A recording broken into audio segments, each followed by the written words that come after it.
Hello everyone, welcome or welcome back to Swami Vivekananda Institute. I am your educator Meghna Srivastava. So आज की class में we are going to start the enzyme coupled receptor part 2. Part 1 मैंने already discuss कर लिया है about the RTKs, कैसे activate होते हैं, ठीक है, और कौन सा वहां पर लिगेंड था, रैस था, उसके बारे में भी मैंने डिस्कस कर लिया है. आज स्टार्ट करते हैं आगे द पाथवेज. ठीक है, एंजाइम कपल रिसेप्टर के पाथवेज हम डिस्कस करेंगे. सबसे पहले आज जो हम देखने वाले हैं वो है रैस मैप काइनेज पाथवे एंड इसके बाद हम देखेंगे सो रैस मैप काइनेज पाथवे एंड इसके बाद देखेंगे हम IP3 डैक पाथवे. जी हाँ, आप IP3 deck pathway already discuss था इन GPCR, बट यहाँ पर एंजाइम कपल्ड रिसेप्टर भी IP3 डैक पाथवे में इन्वॉल्व होते हैं. एंड इसके बाद हमें पढ़ना है PI3 AKT पाथवे. सो ये तीन पाथवेज आज हम डिस्कस करेंगे. ठीक है, स्टार्ट करते हैं सबसे पहले रैस मैप काइनेज पाथवे से. Ras MAP kinase pathway, MAP को also known as ERK extra cellular signal regulated kinase pathway. ठीक है, ये हम आज स्टार्ट करते हैं. सबसे पहले बात करते हैं यहाँ पर कि ये मैप काइनेज क्या है. ठीक है, मैप काइनेज, ये जो मैप काइनेज है ये है माइटोजन एक्टिवेटेड प्रोटीन काइनेज. ठीक है, माइटोजन एक्टिवेटेड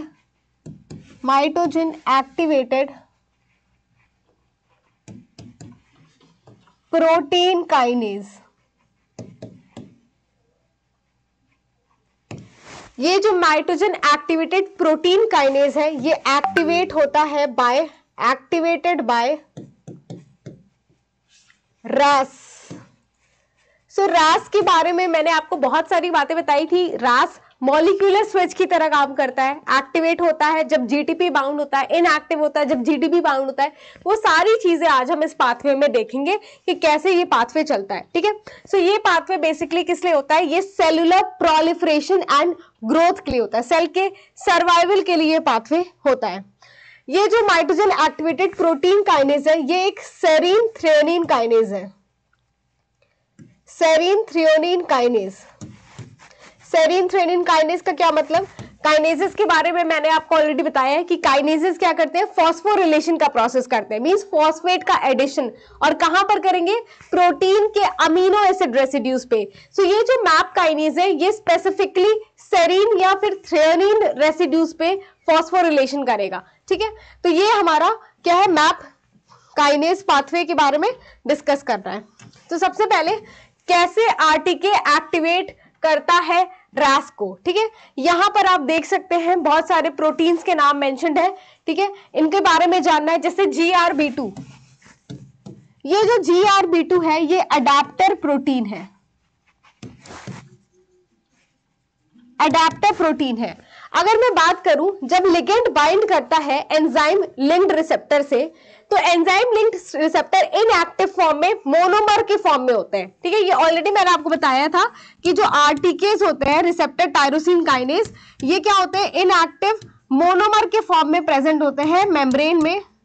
एंड जब लिगेंड बाइंड करता है तो इनका एक्टिवेशन होता है, डाइमराइजेशन होता है, ट्रांस ऑटोफॉस्फोरिलेशन होता है, multiple tyrosine phosphate residues generate होते हैं इन द साइटोसोलिक डोमेन, और इस तरीके से RTK हमारा एक्टिवेट हो रहा था. अब यहाँ पर आफ्टर एक्टिवेशन एक GRB2 अडेप्टर प्रोटीन आ करके बाइंड करता है टू स्पेसिफिक फॉस्फोटायरोसिन रेसिड्यू. ये फॉस्फोटायरोसिन, यहाँ पर आप देख सकते हो कि टायरोसिन रेसिड्यूज पे फॉस्फेट ग्रुप एडेड है टायरोसिन रेसिड्यूज पे. इस टायरोसिन रेसिड्यूज पे फॉस्फोटायरोसिन रेसिड्यूज पे बाइंड करते हैं GRB2 bye there SH2 domain. सो ये जो GRB2 यहां पर बना है ये GRB2 अडेप्टर प्रोटीन है, ये आकर के बाइंड करता है स्पेसिफिक फॉस्फोटायरोसिन रेसिड्यूज पे ऑन द साइटोसोलिक डोमेन. ठीक है, और किससे बाइंड करता है, अपने SH2 डोमेन से बाइंड करता है. इन टर्न इसके पास क्या होता है, इसके पास SH3 डोमेन भी प्रेजेंट होता है. सो यहाँ पर आप देख सकते हो कि यहाँ पर जो GRB2 है ये अपने SH2 डोमेन से तो बाइंड कर रहा है, साथ में इसके पास कुछ SH3 डोमेन्स भी प्रेजेंट है। ठीक है, आगे बात करते हैं, यहां पर एक RAS GEF प्रेजेंट है, ग्वानिन न्यूक्लियोटाइड एक्सचेंज फैक्टर। सो ये RAS GEF का नाम यहाँ पर SOS है। ये SOS आकर के बाइंड कर रहा है to the SH3 domain of GRB2। ये जो GRB2 है ये रिक्रूट कर रहे हैं, ये रिक्रूट कर रहे हैं किसको? RAS GEF को। ये RAS GEF या फिर SOS जो है यहां पर बाइंड करेगा अपने SH3 डोमेन से, ये बाइंड करेगा SH3 डोमेन ऑफ GRB2 के SH3 डोमेन से बाइंड करेगा bye there proline rich region, अपने प्रोलीन रिच रीजन से SH3 डोमेन से बाइंड करेगा। और ये क्या है? RAS GEF है। RAS GEF का क्या फंक्शन होता है कि RAS को एक्टिवेट करना। ठीक है, ये RAS GEF बाइंड करता है SH3 डोमेन से of GRB2 bye there proline rich region, अपने प्रोलीन रिच रीजन से। ठीक है, बाइंड करता है और ये क्या करते हैं? RAS GEF एक्टिवेट करते हैं, किसको एक्टिवेट करते हैं? यहाँ पर RAS को। RAS जो कि GDP बाउंड होता है और इनएक्टिव होता है, ये इसे एक्टिवेट करते हैं और RAS को GTP बाउंड स्टेट में ले आते हैं। एक बार RAS एक्टिवेट हो गया, हमारा सिग्नल क्या होगा? डाउनस्ट्रीम सिग्नल रिले होगा। तो ये तरीका है, करेक्ट वे है ऑफ RTK एक्टिवेशन और किस तरीके से RAS को एक्टिवेट किया जा रहा है जिससे पाथवे आगे का चल सके। तो यहाँ पर अडाप्टर प्रोटीन के बारे में हमने पढ़ा, RAS GEF जो कि SOS है इसके बारे में पढ़ा, और इस तरीके से हमारा RAS GTP एक्टिवेट होगा और सिग्नल रिले होगा। अब अगर पाथवे की बात करें तो RAS मैप काइनेज पाथवे जो होते हैं, यहां पर आप देख सकते हो कि ये ऑन होता है in response to variety of extra cellular signal, जो कि क्या करते हैं? सेल का प्रोलिफरेशन या फिर डिफरेंशिएशन। ये जो RAS मैप काइनेज है ये सेल के प्रोलिफरेशन के लिए चल रहा है, प्रोलिफरेशन के लिए होगा या फिर सेल के डिफरेंशिएशन। क्या मतलब हुआ इस बात का? इस बात का ये मतलब हुआ कि ये पाथवे, ये जो सेल के ऊपर सिग्नल आ रहा है, ये सिग्नल यूजुअली ग्रोथ फैक्टर्स हैं, ये RTK से बाइंड कर रहे हैं, एक्टिवेट कर रहे हैं, एक सिग्नलिंग चल रही है और सेल के अंदर क्या हो रहा है? मैसेज जा रहा है कि आप उस जीन का ट्रांसक्रिप्शन कीजिए जो कि क्या करे? सेल का प्रोलिफरेशन करवाए, यानी ग्रोथ करवाए और डिफरेंशिएशन करवाए। तो यहां पर सेल के प्रोलिफरेशन और डिफरेंशिएशन के लिए एक सेल को मैसेज दिया जा रहा है कि आप उन जीन्स का ट्रांसक्रिप्शन कराइए, वो वाले प्रोटीन्स बनाइए जो कि क्या करेंगे? सेल का प्रोलिफरेशन करवाएंगे और सेल को डिफरेंशिएट करवाएंगे। ये यहां पर सिग्नलिंग चल रही है through RAS map kinase cascade. इस पाथवे के थ्रू ये सिग्नलिंग चल रही है और ये पाथवे कैसे रन हो रहा है, कैसे एक्टिवेट हो रहा है? कौन से रिसेप्टर से? Enzyme linked receptor. Enzyme linked receptor का रोल यहां कौन प्ले कर रहा है? RTK। आपने देखा यहां पर क्या था? RTK के थ्रू ये काम हो रहा है। सो RTK is one of the enzyme linked receptor. ये पाथवे जो है रिले करता है एक्स्ट्रा सेलुलर सिग्नल को from plasma membrane through the cytoplasm into the nucleus. तो जैसे मैंने आपको बताया कि ये पूरा पाथवे चलता है, न्यूक्लियस तक जाता है, न्यूक्लियस के अंदर जो जीन्स प्रेजेंट है उनका ट्रांसक्रिप्शन होगा, प्रोटीन बनेगा और क्या अंत में रिजल्ट क्या आएगा? सेल का प्रोलिफरेशन एंड डिफरेंशिएशन। सबसे पहले यहां पर एक पाथवे बना हुआ है, अगेन ये कंप्लीट पाथवे है, RAS मैप काइनेज पाथवे, जहां पर GRB2 हमारा अडेप्टर प्रोटीन था जो कि ग्रोथ फैक्टर रिसेप्टर 2 इसका फुल फॉर्म है। SOS son of 7 have GEF activity. RAF, यहां पर एक RAF नाम का काइनेज है जिसका नाम है मैप काइनेज। ये एक सेरीन थ्रेओनीन काइनेज है। इट मींस कि ये सेरीन या फिर थ्रेओनीन रेसिड्यू पे फॉस्फेट को ऐड करता है। ठीक है, दूसरा यहाँ पर मैक इन्वॉल्व होगा इस पाथवे में। ये मैक का नाम है मैप काइनेज, मैप के लिखा है। ये भी एक सेरीन थ्रेओनीन काइनेज है। या फिर ये टायरोसिन काइनेज भी हो सकता है। इसके बाद है यहाँ पर ERK, ये एक मैप काइनेज है, मैप के ये सेरीन थ्रेनिन काइनेज है। ELK1 ये ट्रांसक्रिप्शन एक्टिवेटर है। तो ये कुछ यहाँ पर नाम मेंशन है जो कि इस पाथवे में इन्वॉल्व हो रहे हैं, ये पाथवे आप देख सकते हैं। सबसे पहले अगर पाथवे को डिस्कस किया जाए तो कोई growth factor, any growth factor bind करता है। कोई ग्रोथ फैक्टर यहाँ पर एपिडर्मल ग्रोथ फैक्टर हो सकता है। अगर पाथवे को देखें तो यहाँ पर सबसे पहले सिग्नल कौन होगा, सिग्नल यानी लिगेंड क्या होगा, किसी भी तरीके का ग्रोथ फैक्टर हो सकता है। ग्रोथ फैक्टर में क्या होगा, ग्रोथ फैक्टर में यहाँ पर हो सकता है आपका क्या हो, EGFO एपिडर्मल ग्रोथ फैक्टर या फिर PGDFO, ठीक है, platelet derived growth factor, PDGFO, platelet derived growth factor. इसके बाद क्या होगा, ये बाइंड करते हैं आरटीके के एक्स्ट्रा सेलुलर डोमेन से। ये जो लिगेंड है या ये जो ग्रोथ फैक्टर है ये बाइंड करते हैं किससे बाइंड करते हैं, बाइंड्स टू आरटीके। आरटीके यहां पर क्या है, रिसेप्टर है। सो यहां पर ग्रोथ फैक्टर्स यहां पर क्या है, EGF हो गया या PGDF हो गया, ये बाइंड करेंगे आरटीके से जो कि रिसेप्टर है। एक बार एक्टिवेटेड आरटीके जब एक्टिवेटेड हो जाएगा, एक्टिवेटेड आरटीके में क्या होगा, जो इसका साइटोसोलिक डोमेन है वहां के टायरोसिन रेसिड्यूज पे फॉस्फोरिलेशन हो जाता है और एक डॉकिंग साइट क्रिएट होता है जहां पर GRB2 आकर बाइंड करता है, जो कि अभी मैंने जस्ट डिस्कस किया था। ये GRB2 बाइंड करेगा और रिक्रूट किससे करेगा, GRB2 रिक्रूट करता है RAS-GEF को, जिसका नाम यहां पर था SOS, जो यहां था सन ऑफ सेवनलेस। ये क्या था, RAS-GEF था, ग्वानिन न्यूक्लियोटाइड एक्सचेंज फैक्टर। ये इसे बाइंड करता है और क्या करता है, ये RAS का एक्टिवेशन करते हैं। RAS-GEF क्या करते हैं, RAS का एक्टिवेशन करते हैं बाय बाइंडिंग टू GTP। ये RAS एक्टिवेट होगा, फिर RAS क्या करता है, RAS यहां पर एक काइनेज को एक्टिवेट करता है। एक्टिवेटेड RAS जो है, RAS जब एक्टिवेट होगा कुछ कॉन्फॉर्मेशनल चेंज होगा और ये बाइंड करता है RAF नाम के एक काइनेज से। ये RAS जब एक्टिवेट होगा कुछ कॉन्फॉर्मेशनल चेंज होगा and after this conformational change ये एक्टिवेट करता है एक RAF नाम के काइनेज से जो कि सेरीन थ्रेनिन काइनेज है। और ये कहां होता है, ये इनर मेम्ब्रेन में होता है, ऑफ इनर साइड पे या इनर लेयर पे होता है ऑफ प्लाज्मा मेम्ब्रेन। ये बाइंड करेगा RAF को और एक्टिवेट करेगा बाय फॉस्फोरिलेशन एंड डीफॉस्फोरिलेशन रिएक्शन, ठीक है, अलग अलग तरीके से इसको एक्टिवेट करेगा।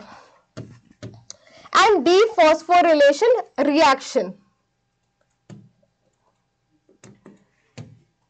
डीफॉस्फोरिलेशन रिएक्शन, तो इस तरीके से RAF एक्टिवेट होगा। RAF एक्टिवेट होने के बाद ये एक्टिवेट करता है MEC को। RAF का यहां पर मैं लिख दे रही हूं, RAF एक्टिवेट होगा तो ये एक्टिवेट करता है, RAF एक्टिवेट होगा तो एक्टिवेट करेगा MEC को। MEC अगेन एक क्या है, प्रोकाइनेज है जो कि मेम्ब्रेन बाउंड नहीं है। ये फॉस्फोरिलेट होगा और एक्टिवेट हो जाएगा। ये एक्टिवेट करेगा एग को, एयर का एक्टिवेट होगा, ये अगेन फॉस्फोरेट हो जाएगा और ये अंदर सेल के अंदर जो है ट्रांसक्रिप्शन फैक्टर्स या एक्टिवेटर्स को ये क्या करेगा, एक्टिवेट करेगा और हेंस क्या होगा, ट्रांसक्रिप्शन होगा उन जीन्स का जो कि सेल के प्रोलिफरेशन एंड डिफरेंशिएशन में इन्वॉल्व है, ठीक है। तो ये सारे पॉइंट्स यहाँ पर काफी ज्यादा इंपॉर्टेंट है।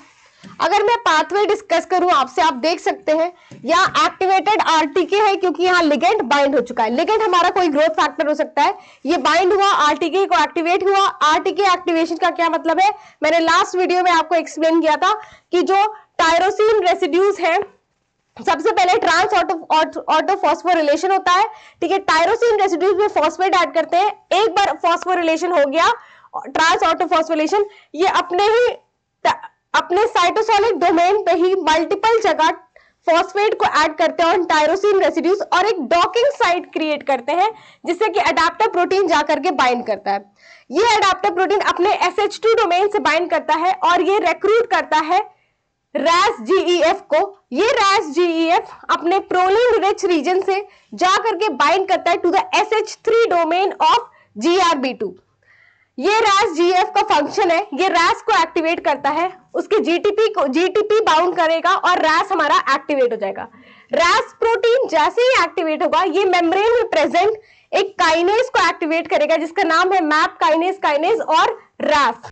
ये RAF को एक्टिवेट करेगा, RAF फिर फॉस्फोरिलेट एंड एक्टिवेट करेगा MEK को, MEK एक्टिवेट करेगा ERK को एंड ERK क्या करेगा, ERK जाएगा और किसी प्रोटीन X, Y या किसी ट्रांसक्रिप्शन रेगुलेटरी प्रोटीन्स का एक्टिवेशन करेगा। इस तरीके से सिग्नल रिले होता है inside the cell, inside the nucleus और ट्रांसक्रिप्शन होगा उन जीन्स का जो कि क्या करेंगे, सेल का प्रोलिफरेशन एंड डिफरेंशिएशन करवाएंगे। सो यहां पर ये है आपका RAS मैप काइनेज पाथवे। यहां पर मैंने आपको एक्सप्लेन किया है कैसे क्या एक्टिवेशन होता है। अगेन ये पाथवे देख सकते हो आप किस तरीके से इनएक्टिव RAS है, ठीक है, एक्टिव हो गया RAS। किस तरीके से एक्टिव होता है RAS अभी जस्ट हमने डिस्कस किया। एक बार एक्टिव हो गया तो ये RAF को एक्टिवेट करेगा। RAF is membrane bound RAF activate करता है MEK को, MEK एक्टिवेट करता है किसको, मैप ERK को एक्टिवेट करता है। एंड यहाँ पर वंस ERK एक्टिवेट हो गया, ERK एक्टिवेट हो गया, this move inside the nucleus, nucleus के अंदर जाएगा ERK और एक्टिवेट करेगा ELK नाम के ट्रांसक्रिप्शन एक्टिवेटर को, जो कि क्या करेंगे, ट्रांसक्रिप्शन कराएंगे उन जीन्स का जो कि सेल के प्रोलिफरेशन में इन्वॉल्व है। Once activated the MAP kinase relay signal downstream, इसे बोलते हैं सिग्नल डाउनस्ट्रीम रिले करना, ठीक है। एक के बाद एक एक्टिवेशन करके सिग्नल को रिले करते हैं बाय फॉस्फोरिलेटिंग वेरियस प्रोटीन। और एक फाइनली क्या होता है, यहाँ पर ट्रांसक्रिप्शन रेगुलेटर्स एक्टिवेट होते हैं। ERK जो कि यहाँ पर एंटर करता है न्यूक्लियस को, जैसे यहाँ पर एंटर कर रहा है, और ट्रांसक्रिप्शन रेगुलेटरी कॉम्प्लेक्स का एक्टिवेशन करता है। तो ये हमारा है RAS मैप काइनेज पाथवे जो कि प्ले कर रहा है रोल इन सेल के प्रोलिफरेशन एंड डिफरेंशिएशन में एंड सिग्नल कर रहा है सेल को कि वो सेल का सर्वाइवल बढ़े, ठीक है, और सेल क्या करे, ग्रो करे, सेल आगे बढ़े। सो यहां पर ये सिग्नलिंग चलती है थ्रू RTK जो कि एक तरीके का एंजाइम लिंक्ड रिसेप्टर है।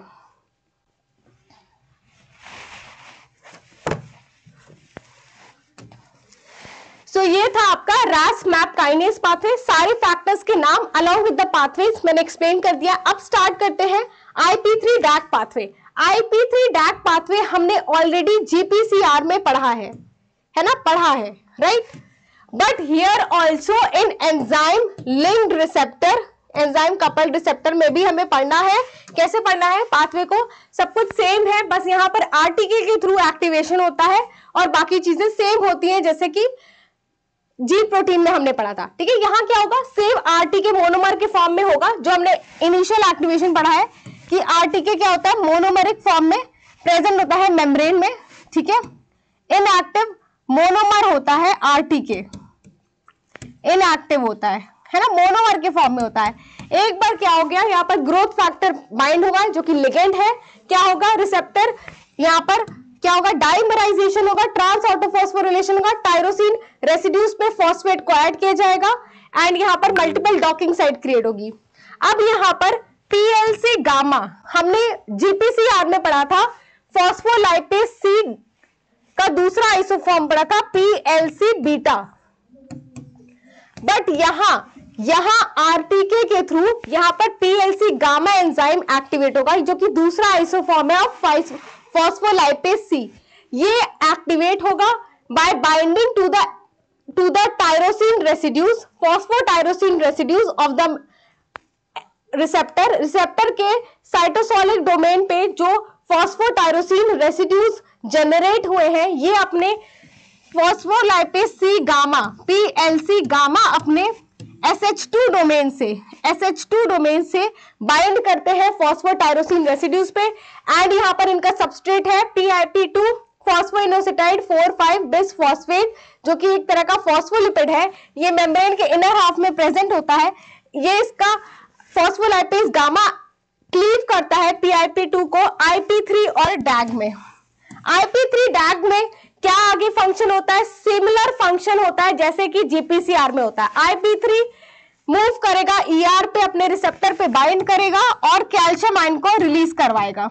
IP3 अपने रिसेप्टर से बाइंड करके कैल्शियम आयन को रिलीज कराएगा ER में से, स्मूथ एंडोप्लाज्मिक रेटिकुलम के ल्यूमेन से रिलीज कराएगा। ये कैल्शियम आयन क्या होंगे, फर्दर पार्टिसिपेट करेंगे जहां पे इनकी जरूरत होगी। वहीं पर डैग क्या है, डैग इनर मेम्ब्रेन में ही प्रेजेंट रहेगा एंड ये क्या करेगा, यहां पर PKC प्रोटीन काइनेज C क्या होते हैं, प्रोटीन काइनेज C का एक्टिवेशन होता है।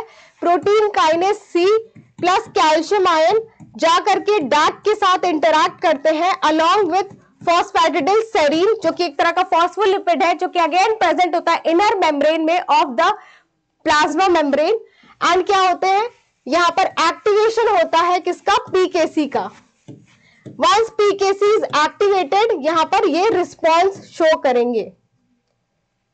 बाकी सिमिलर फंक्शन है जो GPCR में पढ़ा था, बस यहां अलग क्या है कि यहां PLC गामा यूज हो रहा है एंड ये PLC गामा किससे बाइंड कर रहा है, फॉस्फोटायरोसिन रेसिड्यूज से, अपने SH2 डोमेन से। बाकी सब सेम है। PIP2 वहां भी हमने पढ़ा था, क्लीवेज वहां भी पढ़ा था एंड IP3 एंड डैग वहां भी हमने देखा था। ठीक है, तो it's very similar to the GPCR, but यहां पर क्या है, एंजाइम लिंक के थ्रू ये काम हो रहा है। IP3 डैग pathway enzyme link receptor के थ्रू हो रहा है। सो ये है आपका IP3 डैग पाथवे। आगे चलते हैं। अब ये हमारा थर्ड पाथवे है आज का जो हम डिस्कस करेंगे, PI3 काइनेज AKT पाथवे। ठीक है, इसके बारे में देखते हैं यहां पर क्या क्या प्रेजेंट है। पहली बात करते हैं PI3 काइनेज के बारे में। PI3 काइनेज क्या करता है, ये कैसे बाइंड होगा, ये सारी चीजें बाद में देखेंगे। सबसे पहले ये करता क्या है, एक फॉस्फोलिपिड के बारे में मैंने आपको बताया था जो कि था फॉस्फेटिडिल इनोसिटॉल। ये फॉस्फेटिडिल इनोसिटॉल के हेड पर मल्टीपल टाइम फॉस्फोरिलेशन हो सकता है। ठीक है, एंड ये जब फॉस्फोरिलेट हो जाते हैं तो बनते हैं PIP2। ठीक है, क्या होता है, फॉस्फोइनोसिटाइड। इसे जब फॉस्फोरिलेशन के बाद बोलते हैं फॉस्फोइनोसिटाइड। तो यहां पर PIP2 का फुल फॉर्म है PI45P2। ठीक है, फॉस्फोइनोसिटाइड 4,5 बिसफॉस्फेट। ठीक है, यहां पर PI3 काइनेज का काम है कि ये PIP2 पे एक और फॉस्फोरिलेशन करके इसे बना देता है PIP3, फॉस्फोइनोसिटाइड 3,4,5 ट्राइफॉस्फेट। ठीक है, यहां पर 3, 4 और 5 पोजीशन पे 3 फॉस्फेट ग्रुप ऐड करता है ये एंजाइम जिसका नाम है PI3 काइनेज। तो इस पाथवे में ये जो एंजाइम है ये क्या काम कर रहा है, ये जो PIP2 था, PIP2 क्या था, फॉस्फोइनोसिटॉल, जो कि एक तरह का फॉस्फोलिपिड है। इस पे जब फॉस्फोरिलेशन हो जाता है तो इसको बोलते हैं फॉस्फोइनोसिटाइड। तो यहां पर है फॉस्फोइनोसिटाइड 4,5 बिसफॉस्फेट। इस 4,5 बिसफॉस्फेट पे अगेन एक फॉस्फेट ग्रुप ऐड करके ये जो PI3 काइनेज है इसे बना देता है PI345P। अगेन यहां पर PIP3 बना देता है। ठीक है, इसके को क्या बोलेंगे, PIP3। एंड ये PIP3 जो है ये डॉकिंग साइट की तरह होता है। डॉकिंग साइट का क्या मतलब होता है कि इससे आकर के कोई चीज आकर के बाइंड होगी। ठीक है, इससे आकर के कुछ आकर के बाइंड करेगा। ये हमें इस पाथवे में देखना है कि यहां पर कुछ चीजें मैंने आपको एक्सप्लेन कर दी। आगे बढ़ते हैं। तो सबसे पहले यहां पर कुछ पॉइंट्स लिखा है जो कि सेम मैंने आपको एक्सप्लेन किया कि सबसे पहले RTK एक्टिवेट होगा सेम, और यहां पर RTK एक्टिवेशन के बाद PI3 काइनेज जो काइनेज है हमारा ये आकर के बाइंड करता है एक्टिवेटेड RTK से। कहां बाइंड करेगा, फॉस्फोटायरोसिन रेसिड्यूज पे ये एक्टिवेट करेगा और ये क्या करेगा, ये फॉस्फोरिलेट करता है इनोसिटॉल फॉस्फोलिपिड को, PIP2 को फॉस्फोरिलेट करके PIP3 बनाता है। एंड ये जो PI3 AKT पाथवे है ये सेल के सर्वाइवल के लिए होता है एंड ग्रोथ के लिए होता है। तो ये सिग्नलिंग क्यों चल रही है? सेल के सर्वाइवल एंड ग्रोथ के लिए चल रही है। ये काफी इंपॉर्टेंट है क्योंकि यहाँ पर क्वेश्चन को इन कैंसर और अपोप्टोसिस यहां पर रिलेट किया जा सकता है, क्वेश्चंस इस तरीके से बना सकते हैं। सो ये PI3AKT पाथवे, यहां पर हमने क्या देखा? RTK रिसेप्टर है। यहां पर प्रोटीन काइनेज क्या है? एक प्रोटीन काइनेज का नाम है फॉस्फोइनोसिटाइड डिपेंडेंट काइनेज 1 या फिर PDK1। दूसरा यहां पर काइनेज है जो कि सेरीन थ्रेनिन काइनेज है, AKT, एंड इसी AKT का दूसरा नाम है PKB। यहां पर एक फॉस्फेटेज है जिसका नाम है P10। फॉस्फेटेज का क्या काम होता है? डीफॉस्फोरिलेशन। तो चलिए पाथवे को स्टार्ट करते हैं।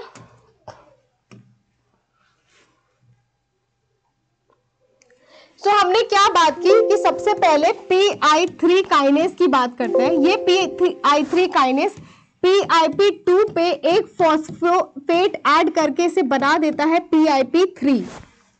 ये PIP3 is a docking site. ये डॉकिंग साइट होता है। डॉकिंग साइट का क्या मतलब है कि ये प्रोवाइड कर रहा है बाइंडिंग साइट, इससे आकर के कोई बाइंड कर सकता है। ये बाइंडिंग साइट होता है फॉर दो काइनेज के लिए, एक है PDK1 एंड AKT। ये दो काइनेज है, इनके लिए ये डॉकिंग साइट क्रिएट करता है। इसी AKT का दूसरा नाम है PKB।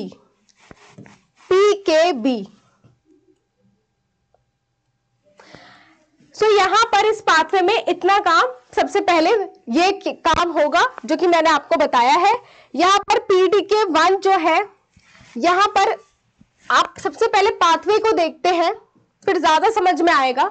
ठीक है, सबसे पहले आप देख सकते हैं यहाँ RTK क्या है? एक्टिवेटेड है। क्यों एक्टिवेटेड है? यहाँ ग्रोथ फैक्टर आके बाइंड किया और RTK को एक्टिवेट कर दिया। RTK एक्टिवेशन के बाद इसके टायरोसिन, इसके साइटोसोलिक डोमेन पे फॉस्फोरिलेशन हुआ एंड ये एक्टिवेट हो गया इसके टायरोसिन रेसिड्यूज पे। PI3 काइनेज, ये PI3 काइनेज आकर के बाइंड करेगा to the specific tyrosine residue, phosphotyrosine residues पे बाइंड करेगा एंड ये क्या करेगा? PIP3 जनरेट करेगा, PIP3 बनाएगा। ये PIP3 क्या करे? डॉकिंग साइट क्रिएट कर रहे हैं जिसमें कि PDK1 एंड AKT आकर बाइंड करता है। आप देख सकते हो यहां पर हमारा क्या है? ये था हमारा क्या? ये है हमारा PIP3। इस PIP3 पे PDK1 बाइंड किया एंड ये AKT बाइंड किया। अब यहां पर AKT और PDK1 ये क्लोज प्रॉक्सिमेशन में आ गए, तो यहां पर AKT को एक्टिवेट करेगा PDK1 और एक दूसरा काइनेज जिसका नाम है mTOR। सो AKT के थ्रियोनिन रेसिड्यूज पे फॉस्फोरिलेशन कर रहा है PDK1 एंड इसके AKT के सेरीन रेसिड्यू पे फॉस्फोरिलेशन कर रहा है mTOR। mTOR यहाँ पर एक कॉम्प्लेक्स है, अगेन ये काइनेज है जिसका दूसरा नाम है PDK2। तो यहां पर आप देख सकते हो दो जगह से फॉस्फोरिलेशन होगा AKT पे एक कर रहा है थ्रियोनिन रेसिड्यूज पे, कौन कर रहा है? PDK1, एंड दूसरा यहां पर एक कॉम्प्लेक्स जो कि प्रेजेंट होता है mTOR। ठीक है, ये mTOR जो है आकर के mTOR कॉम्प्लेक्स 2, mTORC2 का मतलब है mTOR कॉम्प्लेक्स 2। ये जो mTOR कॉम्प्लेक्स 2 है ये एक्टिवेट करेंगे। इसी का दूसरा नाम PDK2 है। ये सेरीन रेसिड्यू पे फॉस्फोरिलेशन करके एक्टिवेट करते हैं AKT को। एक बार AKT एक्टिवेट होगा, ये डिसोसिएट कर देता है। डिसोसिएट करने के बाद एक्टिव AKT फॉस्फोरिलेशन करता है बैड प्रोटीन का। अगर आपको याद होगा तो बैड क्या था? बैड आपका प्रो अपोप्टोटिक था। प्रो अपोप्टोटिक का क्या मतलब हुआ? ये प्रो अपोप्टोटिक मीन्स ये क्या करता है? ये अपोप्टोसिस करवाएगा, अपोप्टोसिस में हेल्प करेगा, मतलब सेल डेथ में हेल्प करेगा। वहीं पर दूसरा यहां पर है BCL2। ये BCL2 जो होते हैं ये एंटी अपोप्टोटिक होते हैं, ये अपोप्टोसिस होने से रोकेंगे। जब अपोप्टोसिस नहीं होगा इट मींस क्या होगा? सेल का डेथ होगा, सेल का डेथ नहीं होगा तो मीन सेल सरवाइव करेगा, ठीक है, सेल सर्वाइवल के लिए हेल्प करते हैं। तो इनिशियली जब बैड अनफॉस्फोरिलेटेड है तो अनफॉस्फोरिलेटेड स्टेट में ये बैड जो है प्रो अपोप्टोटिक है, ये एंटी अपोप्टोटिक को बाइंड करके इनहिबिट करके रखा होता है, ठीक है, एंटी अपोप्टोटिक को बाइंड करके इनहिबिट करके रखा होता है। एक बार एकेटी एक्टिवेट हो जाएगा, एकेटी बैड को फॉस्फोरिलेट कर देगा एंड ये बैड जो है ये वापस बाहर चले जाएंगे, ठीक है, ये चले जाएंगे, बाहर चले जाएंगे, ये वर्क नहीं करेंगे। जब बैड एक्टिवेट नहीं होगा, डीएक्टिवेटेड फॉर्म में हो जाएगा, तो हमारा BCl2 जो कि एंटी अपोप्टोटिक था, जिसे बैड ने इनहिबिट करके रखा था, ये क्या होगा, ये एक्टिवेट हो जाएगा। एक बार ये एक्टिवेट हो जाएगा, ये अपोप्टोसिस को इनहिबिट कर देगा, अपोप्टोसिस के प्रोसेस को रोक देगा। अगर अपोप्टोसिस के प्रोसेस को रोक देगा तो इट मींस कि ये सेल का सर्वाइवल सिग्नल दे रहा है। सो ये PI3-AKT पाथवे क्या कर रहे हैं, सेल के सर्वाइवल का सिग्नल में हेल्प करते हैं। सो इस तरीके से PI3-AKT पाथवे चलता है। ये बहुत ही सिंपल है, बस यहाँ पर कॉम्प्लिकेटेड क्या है, काइनेसिस, कि यहाँ पर टू मेनी काइनेसिस प्रेजेंट है, ठीक है। तो आप देख सकते हैं यहाँ पर पॉइंट्स अगेन मेंशन्ड है, यहाँ पर किस तरीके से एक्सोसेलेसिन सिग्नल RTK से बाइंड हो रहा है और PI3 काइनेज एक्टिवेट हो रहा है। एक बार PI3 काइनेज एक्टिवेट होगा, ये PIP3 जनरेट करता है जो कि डॉकिंग साइट क्रिएट करते हैं फॉर 2 सेरीन काइनेजेस, एक है AKT, दूसरा है यहाँ पर PDK1।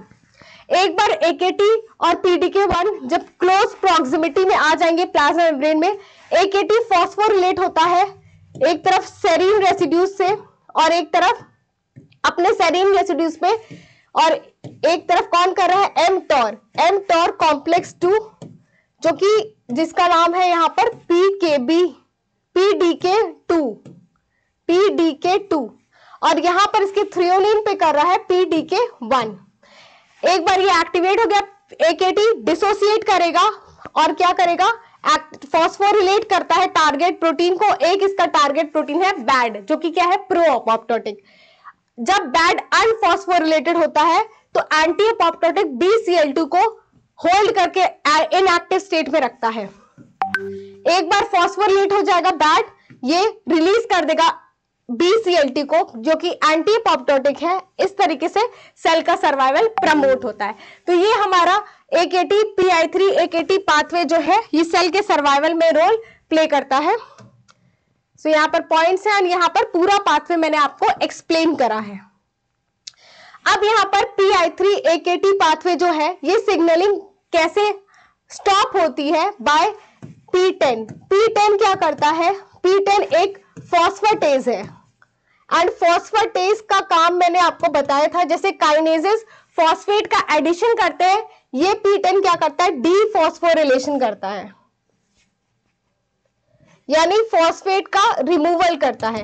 वंस फॉस्फेट रिमूव हो जाएंगे, PIP2 को फॉस्फेट ऐड करके PIP3 कौन बनाया था, काइनेज ने बनाया था, जिसका नाम है PI3K। इसे वापस से डीफॉस्फोरिलेट करने का काम कौन करता है, P10। सो ये P10 जो है ये फॉस्फेटेज है एंड ये फॉस्फेट का रिमूवल करता है। अगर P10 में किसी भी तरीके का म्यूटेशन हो गया, P10 अगर म्यूटेशन हो गया P10 में, तो P10 काम नहीं करेगा। अगर P10 काम नहीं करेगा तो ये PIP3 जो है ये हमेशा फॉर्म रहेगा, ये डीफॉस्फोरिलेटेड नहीं होगा एंड सेल का सर्वाइवल सिग्नल हमेशा चलता रहेगा by PI3-AKT pathway and it can lead to cancer. बहुत ज्यादा सेल सर्वाइव करेंगे, सेल बढ़ते जाएंगे and can lead to tumour formation and cancer. तो ये सिग्नलिंग जो है एक तरीके से सेल का ग्रोथ और सर्वाइवल के लिए हेल्प कर रही है, बट इन केस अगर इस सिग्नलिंग को रोका नहीं जाए और रोकने का काम P10 कर रहा है तो ये क्या होगा, म्यूटेशन हो गया अगर P10 में तो क्या होगा, अनकंट्रोल्ड सेल ग्रोथ हो सकता है and can lead to cancer. So ये था आपका PI3-AKT पाथवे। आई होप आपको सिग्नलिंग समझ में आई है एंजाइम लिंक रिसेप्टर की। पार्ट 1 भी आप जाकर देख सकते हैं, वहां पर मैंने एंजाइम लिंक्ड रिसेप्टर जो आरटीके है उसका एक्टिवेशन बताया है एंड काफी और इंपॉर्टेंट चीजें बताई हैं। इस क्लास में मैंने रैस मैप काइनेज पाथवे बता दिया, IP3 डैक पाथवे बता दिया एंड PI3 AKT पाथवे बता दिया। एंड ये सारे जो पाथवेज हैं इससे क्वेश्चंस आते हैं रिलेट करके, so it's very important for you to learn. So that's it for today's class. Thank you so much.